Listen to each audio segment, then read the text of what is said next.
Speaker, my question is to the Minister responsible for women's issues. This month was Women's History Month, a time when we recognize the important role women have played in our rich history, the amazing triumphs we have made, and the many obstacles we have overcome to achieve equality. And I'm honoured every day to serve as the first elected female MPP in the riding of Davenport under the first female Premier in Ontario, Kathleen Wynne. And I want to thank Margaret Birch, who joined us here today, for paving the way for women in politics. So I know we have made great progress for the empowerment and representation of women in leadership roles, but there is still more work that can be done. Mr. Speaker, could the Minister please share with the House the hard work being done to increase the representation of women in leadership positions in this province? Thank you. Minister responsible for women's issues and disabilities. Thank you, Speaker, and I want to thank the member from Davenport for this very important question. And earlier this month, of course, we celebrated Persons Day, marking the milestone in women's history where women finally got recognized as persons under the law, allowing women to sit in the Canadian Senate. But almost 100 years later, Speaker, women continue to fight for equal representation across the world. Our government is a leader on this front, and we've taken strong action to further empower women and increase the number of women in leadership roles. We're encouraging businesses to set targets of 30% of their boards of directors to be women. And just this morning, Speaker, the Minister of Finance and I met with our Women in Business Steering Committee.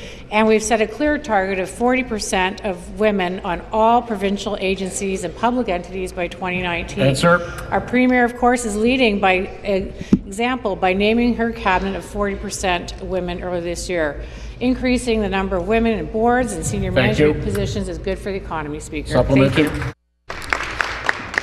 I would like to thank the Minister for her answer. I am proud of Ontario's leadership and recognize the important work being done to shatter the glass ceiling for women leaders in Ontario. The gender wage gap has been in the media quite a bit recently, and it seems like global progress on closing the gap is not as fast as we had hoped. While I find this global trend concerning, I know that Ontario is taking great efforts to close the gender wage gap at a much faster rate. Mr. Speaker, could the Minister share with the House what leadership our government is taking to continue the narrowing of the gender wage gap in Ontario? Thank you, Minister. Thank you. And again, I want to thank the member for the question. Our government is indeed taking strong action to promote gender equality and close the gender wage gap. Our Gender Wage Gap Steering Committee's report made a number of recommendations on how to do this, and Minister Flynn, the Minister of Labour, and I are taking action. To this end, we are making the OPS, Ontario Public Service, salary range data available by gender, and we're assuring that a gender lens is brought to the development of all government policies and programs to further promote the empowerment of women in every government decision. The wage difference between men and women in the Ontario Public Service is down to 12% in 2015 from 16.5% in 2008.